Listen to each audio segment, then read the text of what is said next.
Hello, I'm Craig Wilde, and I'm here today with the very lovely Laura Sharpe, who has been a friend for over a decade. And I've known Laura as an entrepreneur. I've known her as a great friend, drinking buddy, crazy person. We've had some great memories that we've shared together. But something very special happened just a few years ago. And this podcast is about Laura and that journey. And it's about her and her partner and their baby, and about how that baby was born with Down syndrome. And I've met Lucy, and she's an absolute superstar. But more of that in episodes to come.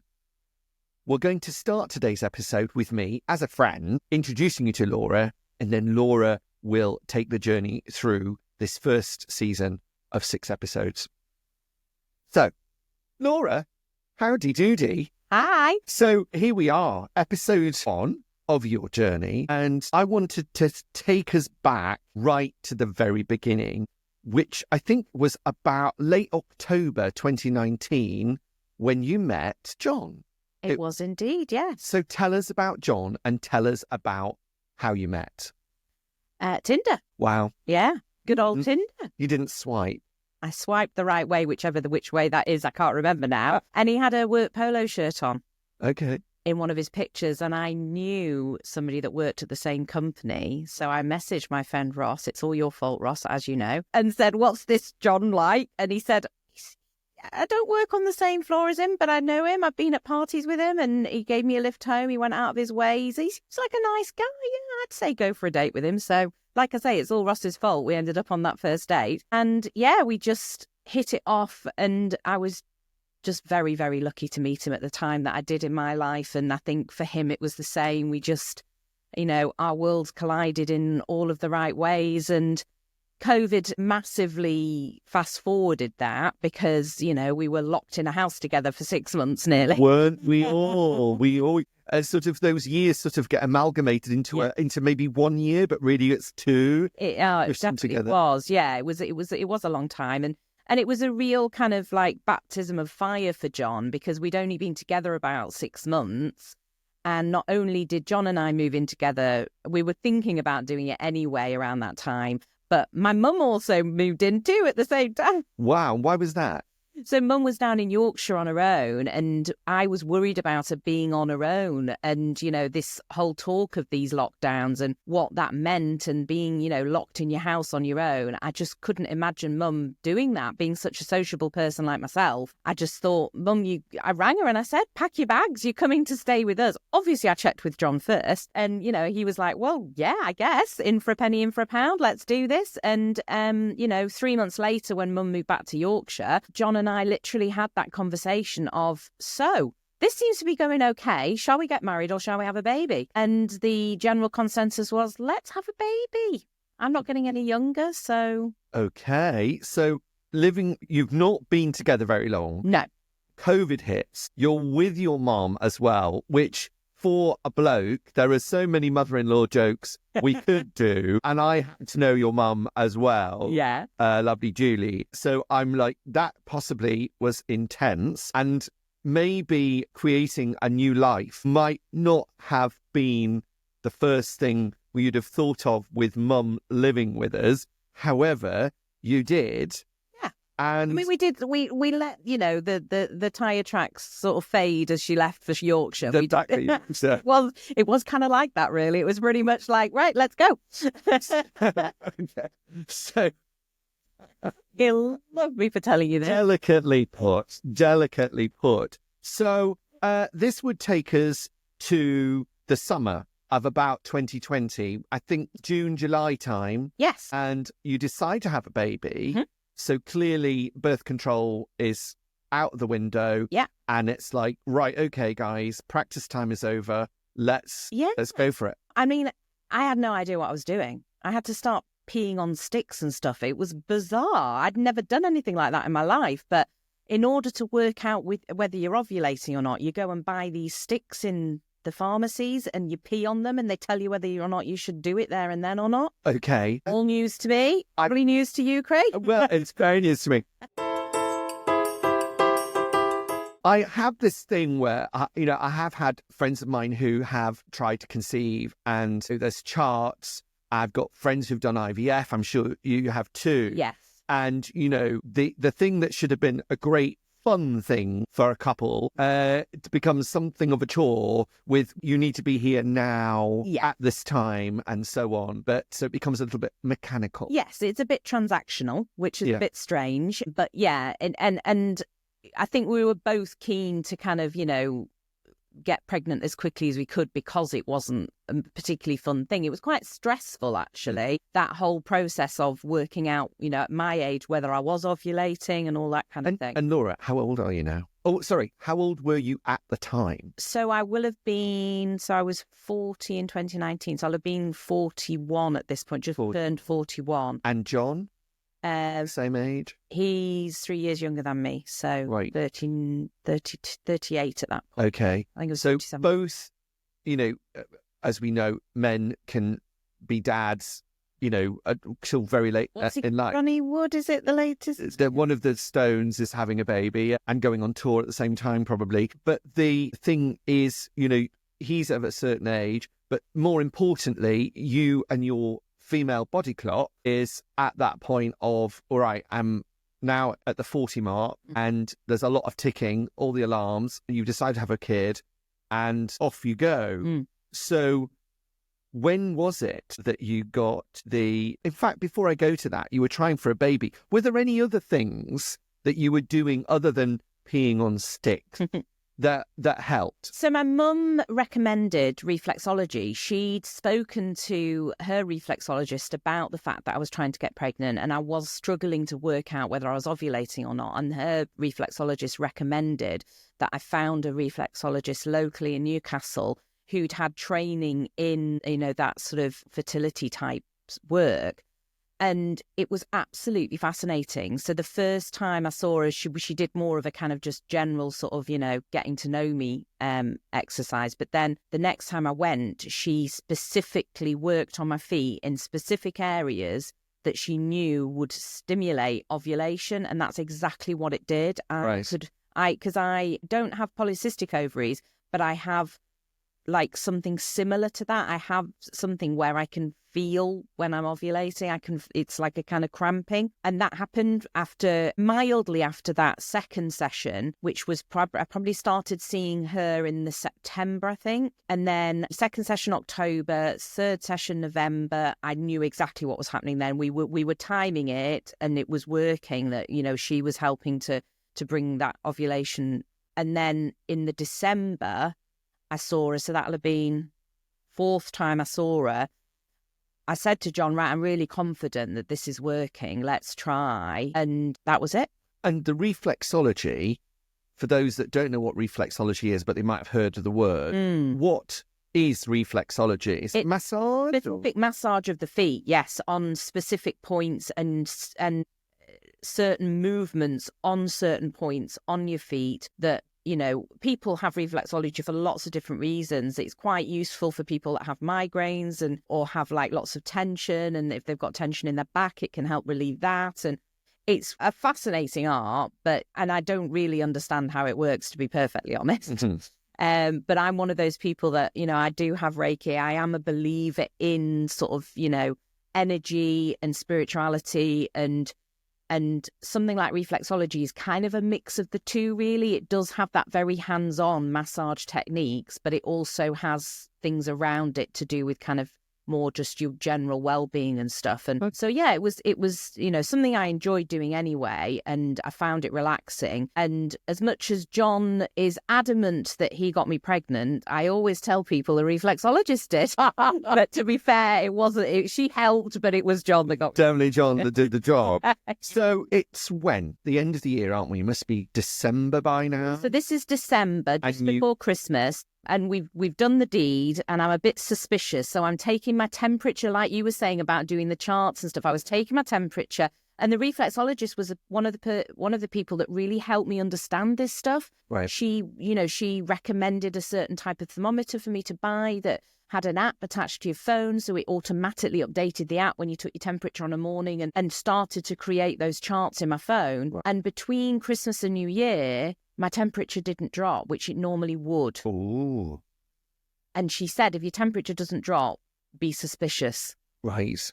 that you might be pregnant. So that's, I mean, we use the euphemism of a bun in the oven, and to keep good, to make the bread rise, you keep it at a constant temperature.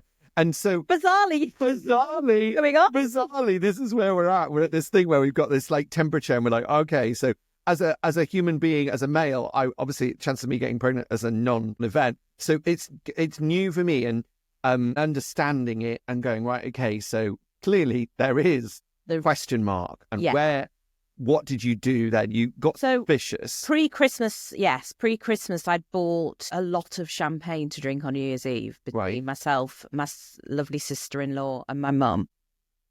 I was a bit worried about that.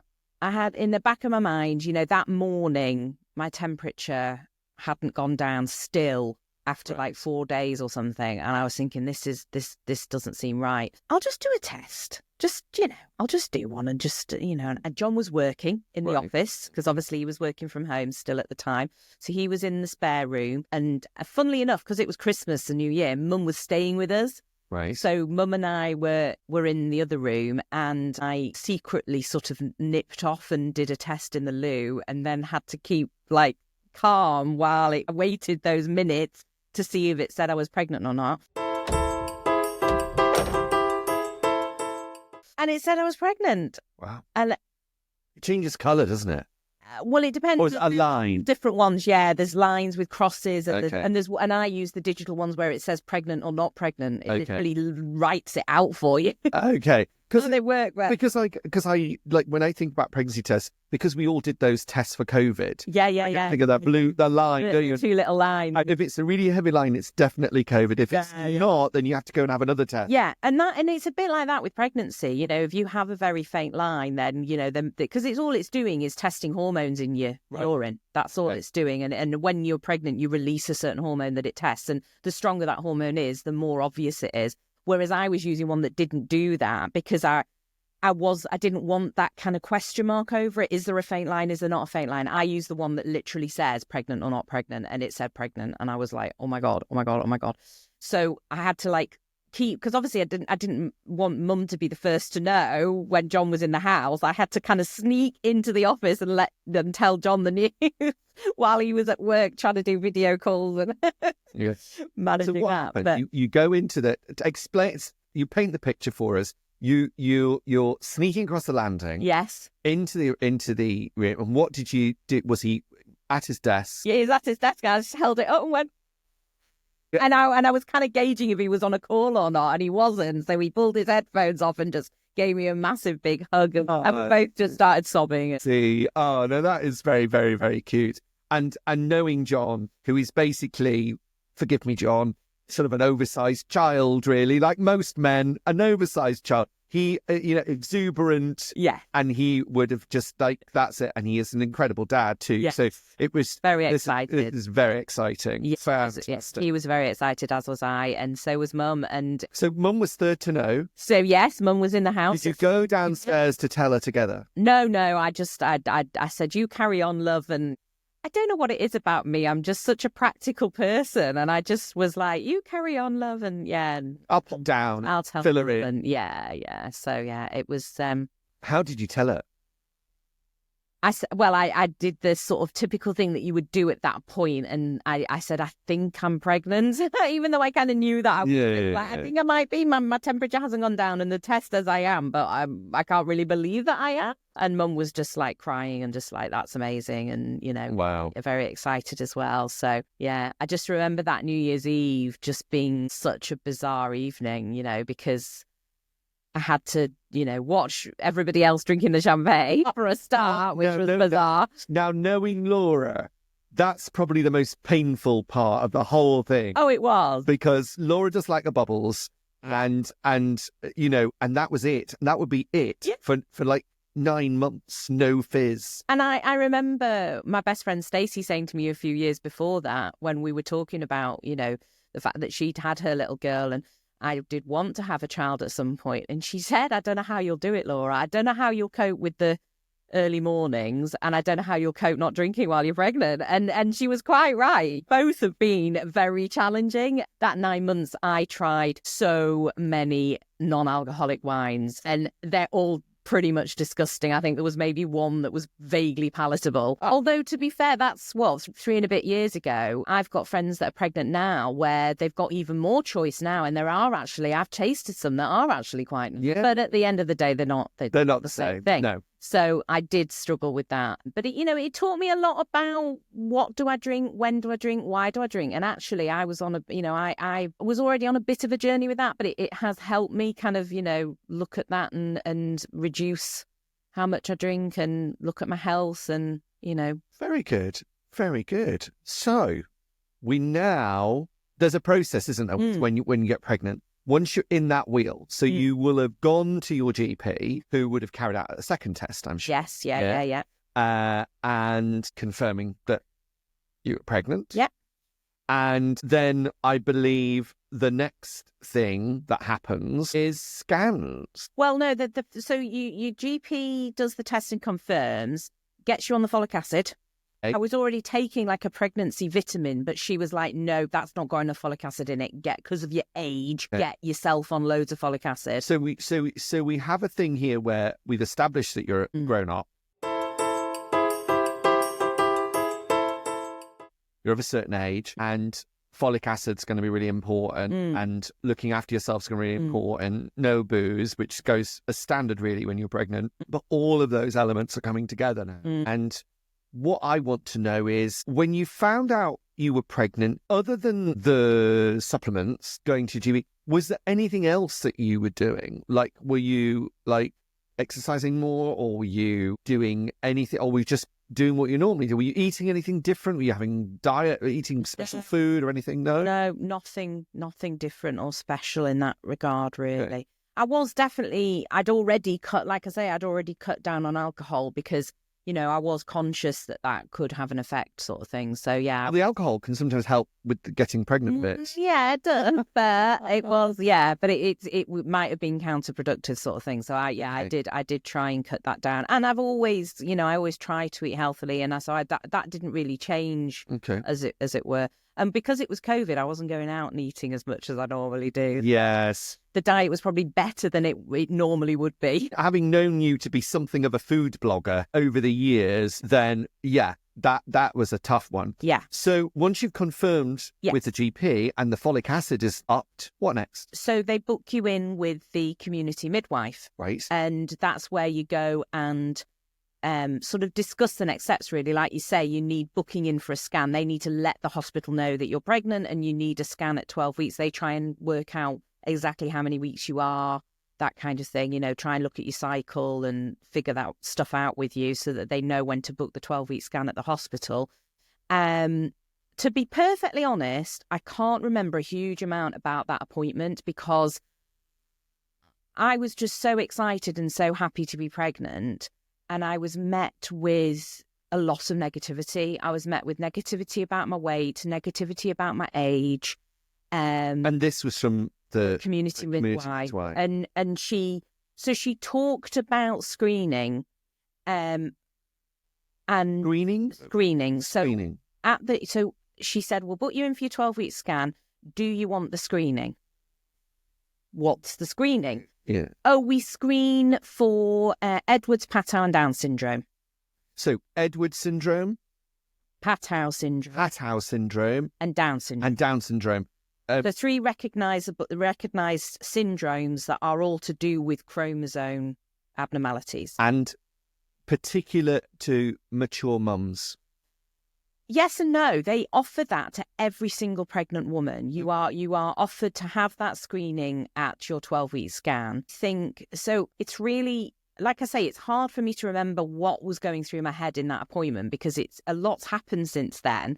And I didn't come away and sort of make notes, which I kind of regret a little bit because actually when I look back, that appointment was really quite key in this whole journey that I've been on with Lucy because she talked in a way that, as far as I was concerned, whether she never explicitly said, do you want the screening so that you know whether or not you want to terminate your baby? She didn't say that, but she said, whatever she said about the screening gave me the impression that I would more than likely terminate if we found any of those 3 syndromes.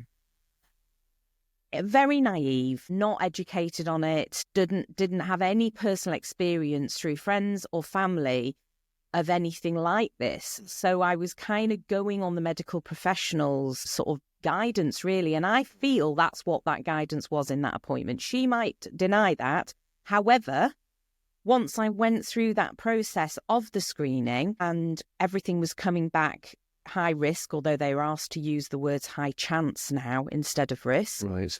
But that's an ongoing issue that various charities are trying to work with the medical... Evolving the change language. that language, yeah. Yeah. But everything was coming back high risk.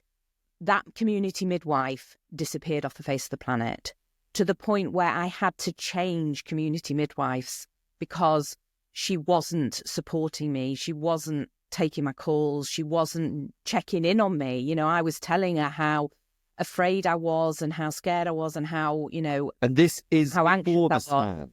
This is from that moment of the first scan. So she saw me, booked me in, and we didn't need to speak between that appointment in the January and booking me in for my first scan in the February, I think it was. Would have been 12 weeks? No, March.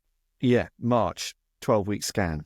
Yeah, so I didn't need to speak to her. But once I had that first scan and they found in Lucy's neck, she had a slightly higher amount of fluid or the nuchal fold was slightly bigger than it's supposed to be, which is some sort of fold at the back of the neck. And that's an indicator. It's what they call a soft marker for potential chromosome abnormalities, I think. Right. I don't think it's specifically Down syndrome. It can be other things. But that's why they really sort of step up the screening at that point if they see anything on the scan like that. Hers was borderline, so it was only just what they would call a potential issue. Right. It was borderline. It was something like if it's over 3.5 millimeters or something, then it's an issue. And I think hers was 3.4 millimeters or something. It was very borderline. I can't remember exactly, but it was something like that. And that's when they said, you know, would you like the blood test that can tell us a bit more? Well, yes, obviously, you know, I want to know more. And at this point, I had in the back of my mind, no, if there's something wrong, we're going to have to terminate this baby. And it was just the most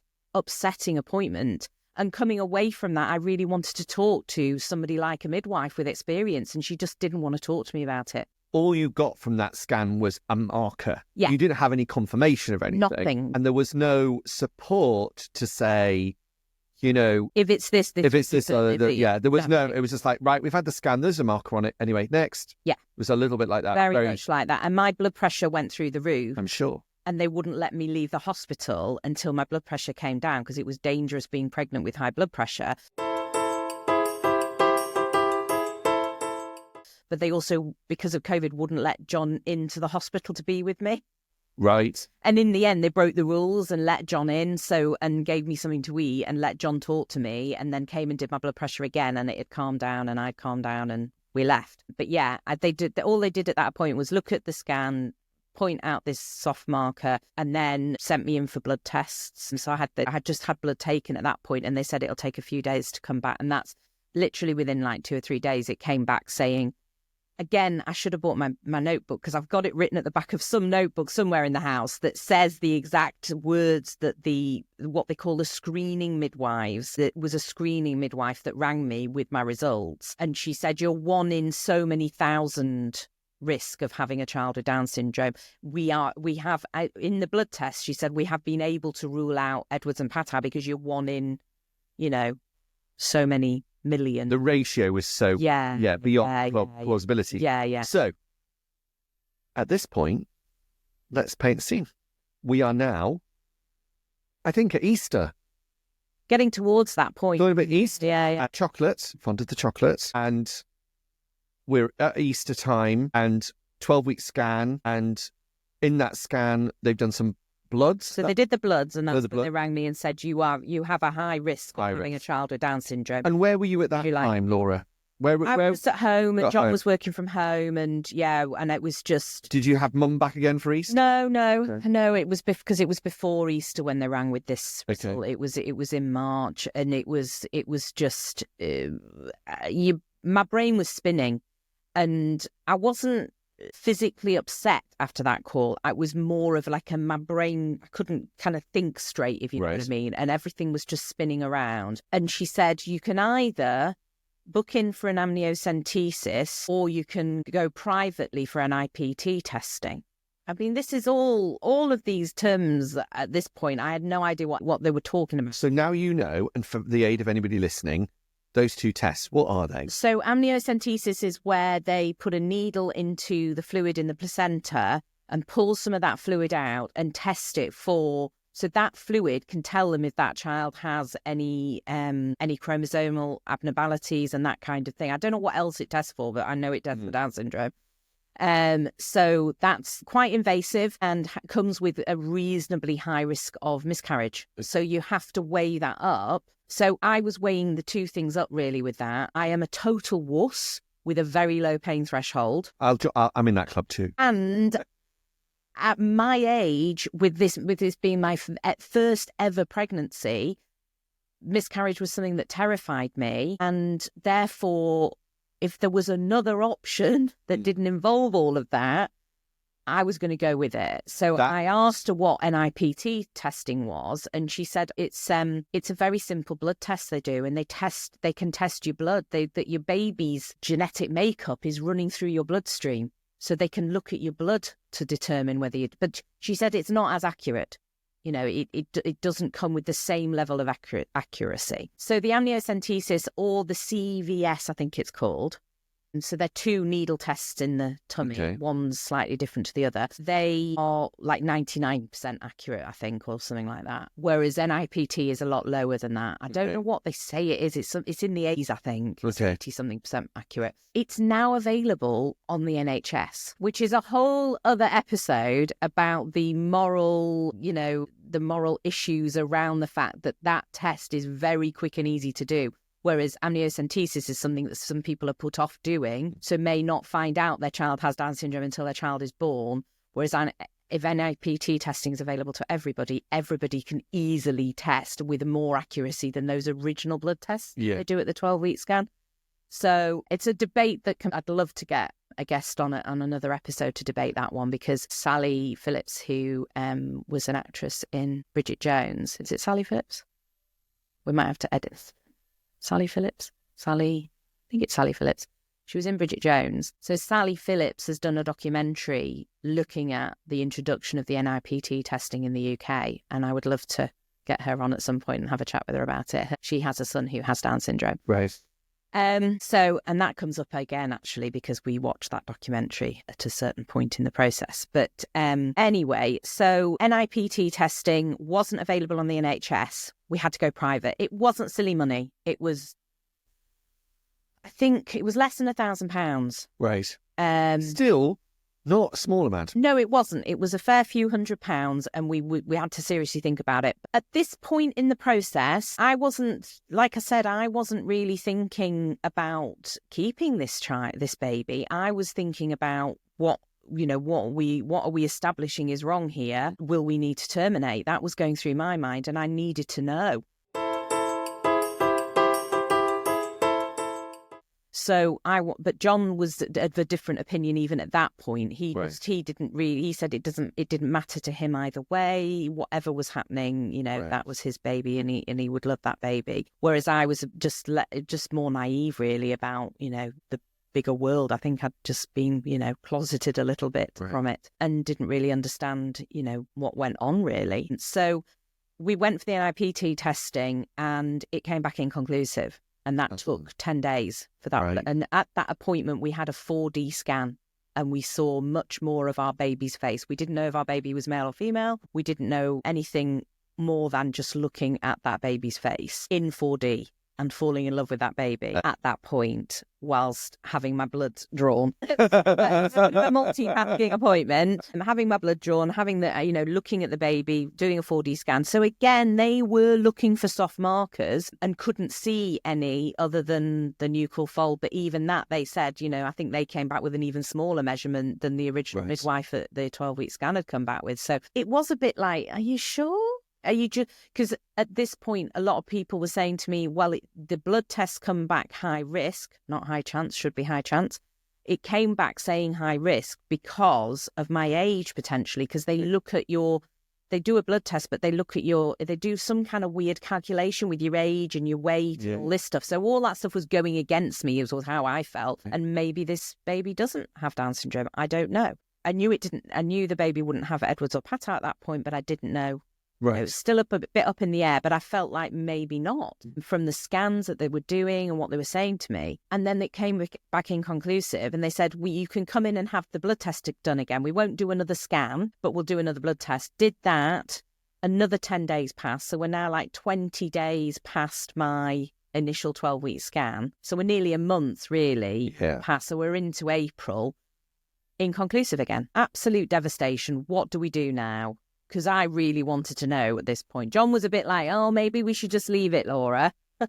This isn't working. Let's just, not keep trying to find this out. And I said, let me ring the screening midwife and see what she says. So I rang the screening midwife at the screening midwife at the RVI, who was lovely, actually. And she said, she really calmed me down. I was in a bit of a state. And she calmed me down and she said, look, Laura, if you really want to know, you need to come in for an amniocentesis.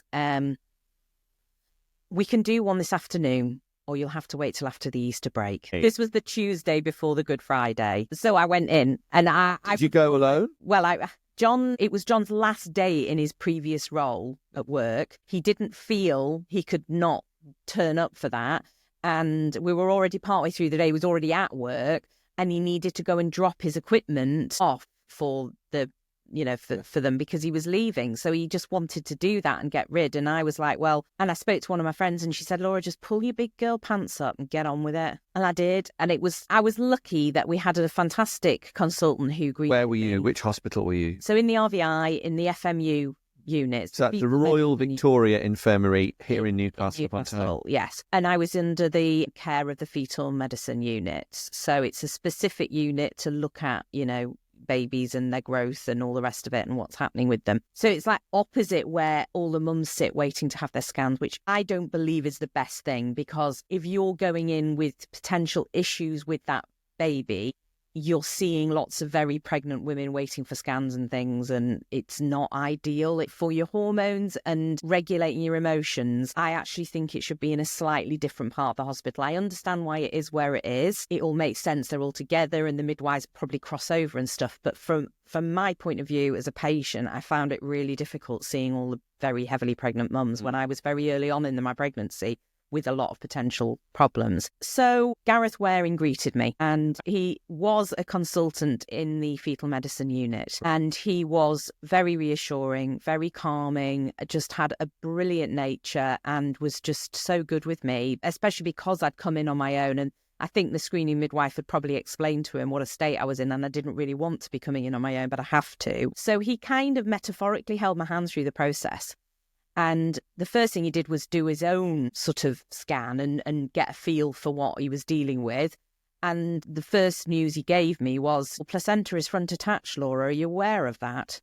I said, no, what does that mean? Yeah, what does that mean, Laura? What does it mean a placenta is front attached? It normally attaches to the back of your womb. Right.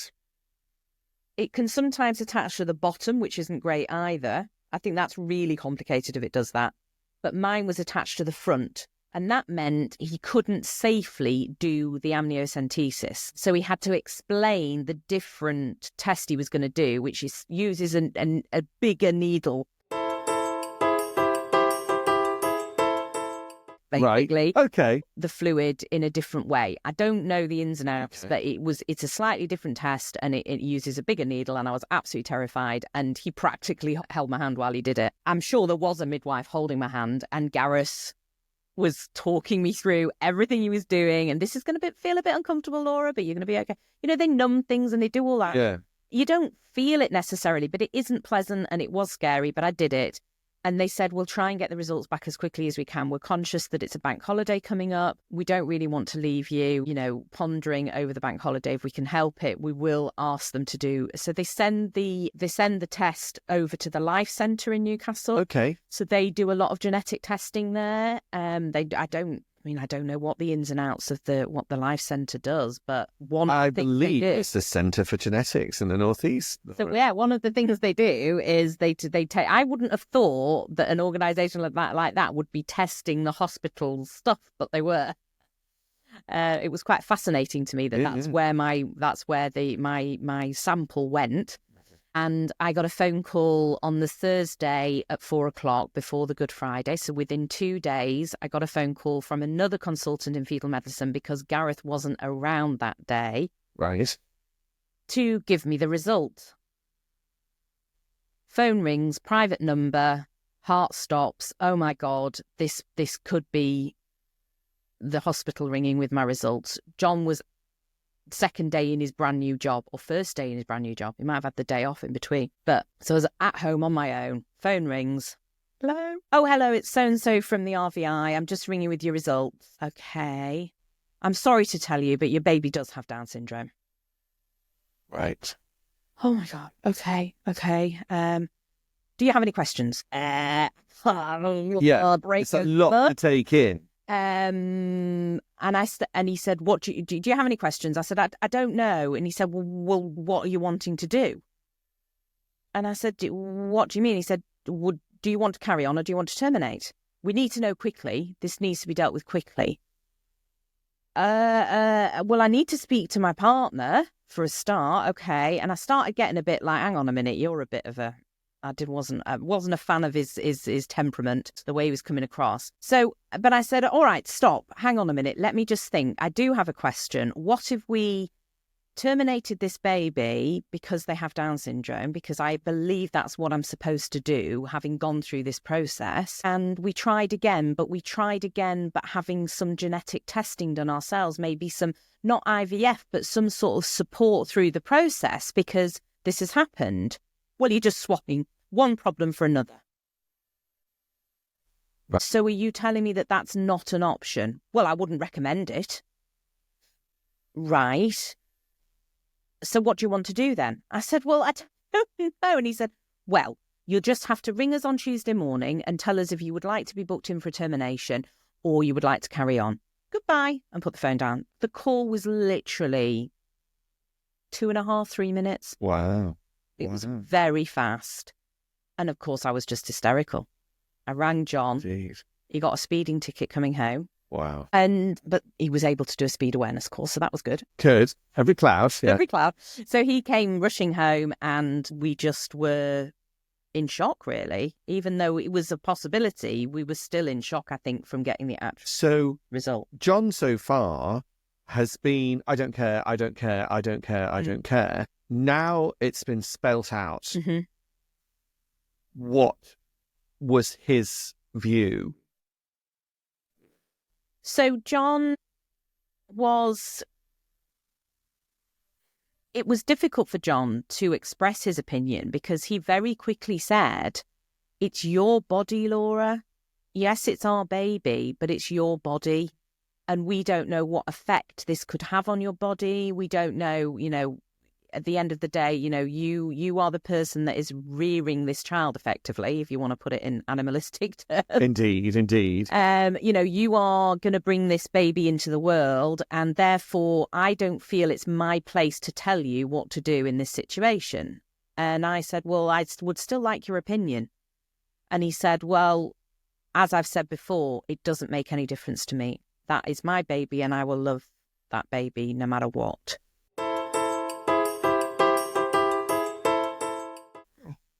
See, that's the kind of, gosh, honestly, any women out there listening today will be like, damn, all the good ones get taken. Because he sounds a smasher. I mean, I know he's a smasher. I've met him.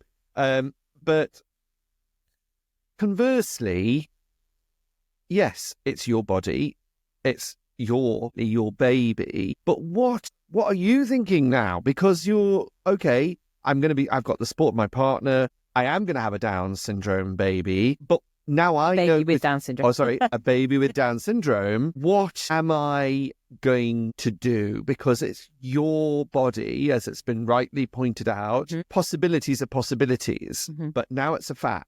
What went through your mind? Fear. I was terrified. I was confused. I was angry. I was upset. Can we just all break of those things? So fear. What were you scared of? I was terrified of the unknown. I had absolutely no idea what it would be like to have a child with Down syndrome. I didn't, like I said before, I had no personal experience in my life, really. My friend Beverly would disagree with that because I had met her and her son quite a few years earlier, who has Down syndrome, who is in his late teens now. And she is a family friend. And, but those things don't come into your mind. I couldn't think of anybody in my sort of circle where I could turn and say, what do I do here? Or, because I think I'm the sort of person where I'm very strong-willed. I'm very, focused person. I know my own mind. I'm good at making decisions. But when it's a big thing, I don't necessarily look for people's opinions, but I look for some guidance. I look for support, and I look for people to help me to make my own decision, really, rather than, going with somebody else's opinion. So I'd normally would, reach out to friends and family and that kind of thing. But I did that, but everybody was a bit like, I don't know what to say. I literally don't know what to say to you, Laura. Like, this is, a massive thing. And, nobody ever, it's funny because lots of people talk about people saying, I'm really sorry. Like, the guy that delivered the news from the RVI saying, I'm very sorry to tell you. Nobody actually in my friends and family network did that. And I don't think they did that consciously. I don't think they thought we mustn't say, because it is a thing in the sort of the support networks around Down syndrome that, we try and avoid that word sorry. We try and stop people saying it. But I didn't need to do that because nobody really said it. They just were all like, this is massive and this is really up to you and John, and you and John need to sit down and talk about it and decide for yourselves what is right for you. That's why there is this choice, and that's why there's this big debate in America, isn't there? Because, if that choice is taken away from you, how hard is that? It's hard to make the choice, but at least we have the opportunity to make the choice. And, we did need, that's what everybody told us to do, and that's what we did. We basically just sat down and just talked and talked and talked. The worst thing you do in that situation is Google baby. Indeed. Down Before we go baby. to Googling about it, you said you were terrified and fear, but you also said you were angry. Why were you angry? Why me? It's that simple reaction to anything that is difficult in your life, I think, isn't it? We all question that. Why me? When you're having to get yourself through something really tough or make a really difficult decision. Why am I having to do this? Why me? And I was angry because I'd gone through a lot personally prior to this. My dad was diagnosed with early onset Alzheimer's, age 55, as you know, Craig. I do indeed, yes. Tony, bless him. And, I'd struggled a lot with that and had a lot of heartache and a lot of difficult times. And at this point, Dad had already been in a home for about 18 months, coming up 2 years. And, so I wasn't so directly affected by my dad having Alzheimer's on a day-to-day basis at this point, but I had lived through a lot of, difficult times. So I think the anger came from that, I've already had all this to deal with at quite a young age. How old was I when Dad was diagnosed? Like I was 30 when Dad was diagnosed. I was quite young, and it was a big thing to deal with. And I think I was angry that this was being piled on top of me as well as everything I'd already been through. And I think that's where the anger came from, because I already had a lot of anger about Dad's illness anyway. Right. I had a lot of anger about what I'd had to deal with up to that point, that, nobody...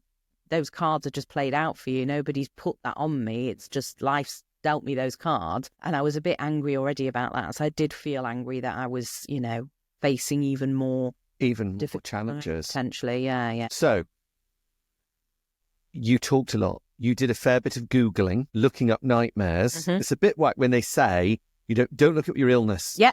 Because, absolutely. It's the same thing, really. It just brings all of this sort of, horrible medical stuff up that... And I remember years ago joining a book club, and one of the things I bought was a medical dictionary. Mm. And by the end of reading just a couple of pages, I'd been dead for 10 years.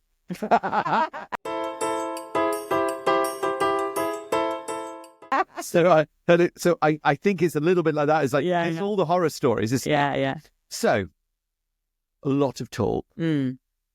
Who did you talk to? And what about family? You're very close to you. You've got a brother and a sister-in-law, and you're very close to them and very close to mum. What were their opinions? What were they saying? Like I say, they were all of the same opinion. This is, we're here for you, but this is your thing. We can't guide you on this. We don't want to give our opinions.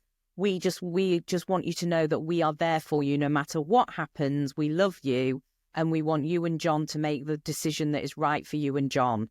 And that's what, that is the right thing to say to people in that situation, I think, really. Because it is a lot, any child, any parent will say they're a lifelong commitment. Mm-hmm. With a child who is living with Down syndrome, those challenges rephrase that.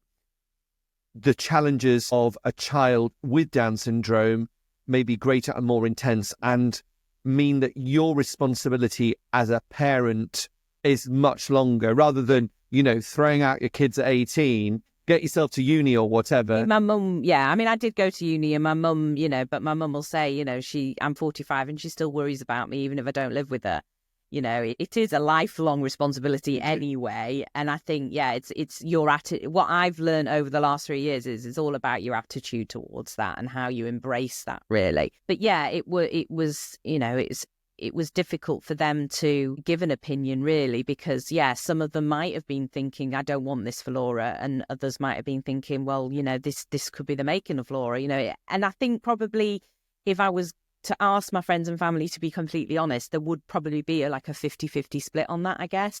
One of my best friends that I turned to, Stacey, is the lady that I'm talking about, who her husband is related to a lovely lady called Beverly Dean MBE. And Beverly has a son, like I say, who has Down syndrome, who's in his late teens now. And when I reached out to Stacey, that was the first thing she said. She reminded me that I know Beverly, speak to Beverly. Yeah. And that was the first thing, one of the first things I did. I rang Beverly and said, this is happening, Beverly. I know I don't really know you very well, but, help. Can you help?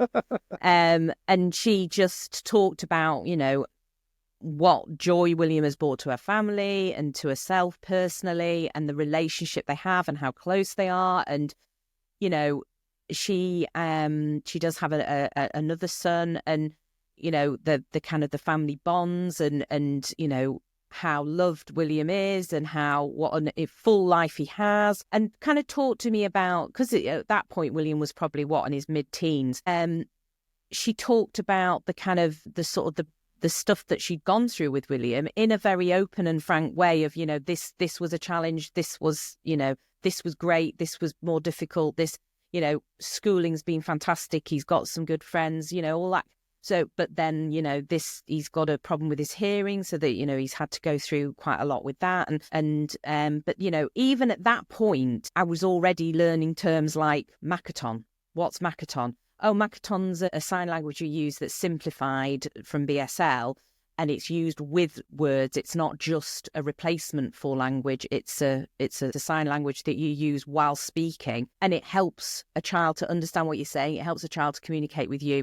And ultimately, it helps a child to learn to talk. And that's what we've done with Lucy from day one. And even on that call, I can remember Beverly mentioning Makaton.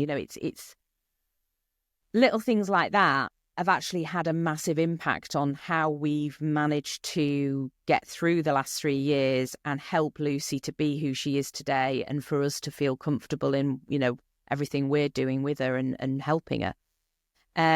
So Beverly just talked about her life, really, and taught me through, gave me that feeling of not being, there's no need to be too afraid, and put me on to the one of the board members at Down Syndrome Northeast. Okay, so Caroline Turner. Down Syndrome Northeast. Mm. I am aware through yourself that there are lots of support networks. Yes. And I was going to get to that. So there's multinational online support networks. There's national online and offline support networks, and then there's local online and offline support networks. So there is this through Down Syndrome. Quite a web of support that you can access should you find yourself as a parent in this position. And of course, you were seeking all this advice and support so that you could make that decision for you as potential parents. Yeah. Will we go ahead? Yeah, I was wanting to make an informed decision, and I was having, I was asking Beverly to be open and honest and frank with me. And I said, I'm going to be the same. And I did have those, that open discussion with her about, we are trying to make a decision here. We haven't decided we're carrying on. We're making a decision whether or not we're carrying on. And she was, and I know from mentoring families now myself that we're absolutely fine with that, because it's a thought process. If you have a prenatal diagnosis, it's a thought process everybody will go through, and it's just, it's something that happens, and everybody has that right to choose, and the people that choose not to continue, I totally understand. It is a very personal thing.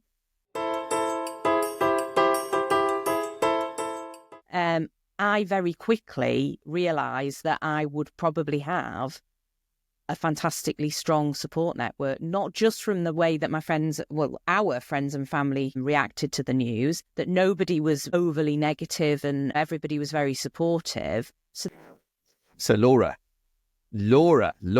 we have, we've got pregnant. We have, via reflexology, allegedly, we have John's help. He did. I don't know what he was there.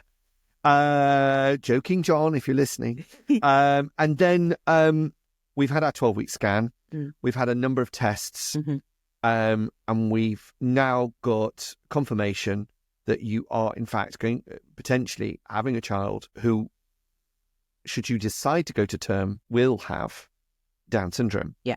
And you've been reaching out to numerous people through various networks, from family, friends, and so on, and the Northeast Down Syndrome Network. If I did that right? Down Syndrome Northeast. Down Syndrome Northeast. The DSNE. There knew there'd be an acronym somewhere. And we have some significant people that you connect with, such as Eleanor and, I believe, Lindsay. Yes.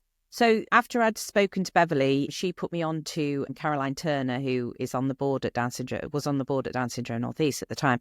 And the conversation went very similarly to Beverly's conversation. Her son was younger than Beverly's son, but at the same time, very kind of, supportive and positive conversation that there's no need to feel so frightened.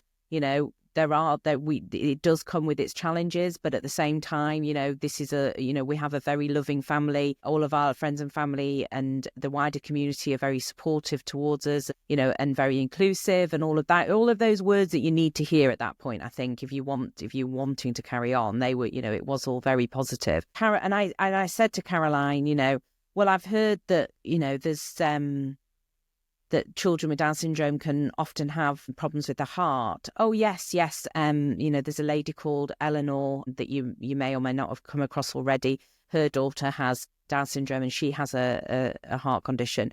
I can put you in touch with her. And I said, yes, that would be great. And also, there's a family who just had a little boy.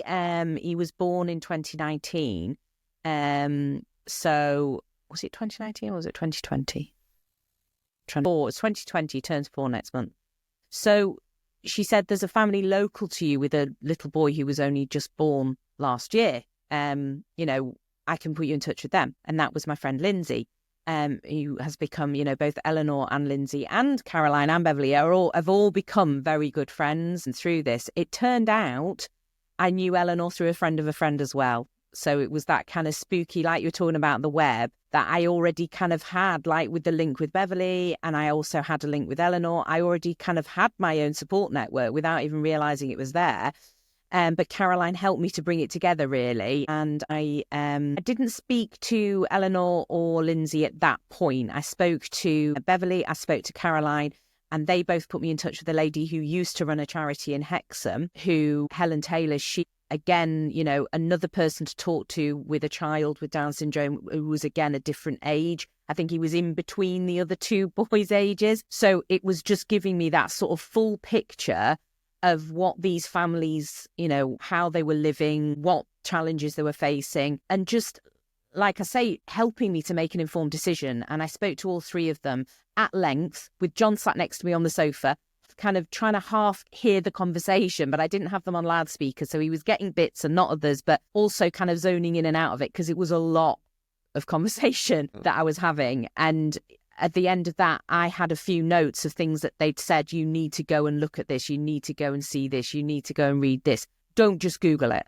They all said, don't just Google it. And they all gave me resources on the internet for me to go and do more reading around and that kind of thing. And that's how I discovered the charity Positive About Down Syndrome, which is a national charity that Caroline now works for as well. She helps to coordinate the conversations with the maternity units around the country, around the language that they use and the positivity and that kind of thing. So I discovered Positive About Down Syndrome, very quickly joined a Facebook group that they ran that was for people with a prenatal diagnosis, for expectant mothers, basically. And they were very supportive and very informative and very chatty. You know, there was volunteers that I could talk to online. And by the end of that bank holiday weekend, I already had like a national network of people that I could call on with experience of having a child with Down syndrome to support me and give me advice and all the rest of it. And I think that a lot of that helped us make the decision, because that helped, because as much as John and I were discussing it, I did take on board what he said about it being, to a certain extent, being my decision. And I needed to feel confident in that decision. So I needed to feel that I'd done that research myself and gone out and listen to what people had to say, and that's what we did. So, Laura, that's a lot. Been fantastic to learn so far, but in the next episode, we'll learn exactly what decision you made. I mean, it might be quite obvious to some, but we'll talk about... Oh, I'm not very good at keeping secrets, am I? Not really, but we'll talk about the diagnosis, and we'll talk about some of those fantastic networks that you've engaged with and the support, and will they, won't they? We'll find out more in the next episode. I'm very excited by this journey. I hope our listeners are equally excited, because this program is about sharing your story in the hope that it will inform and support others who may be going through a similar journey themselves. That's exactly what I'm looking to do, Craig. Awesome. This has been Tea and 21 with Laura Sharpe and me, Craig Wilde. Catch you next time. Bye. Bye. There you go.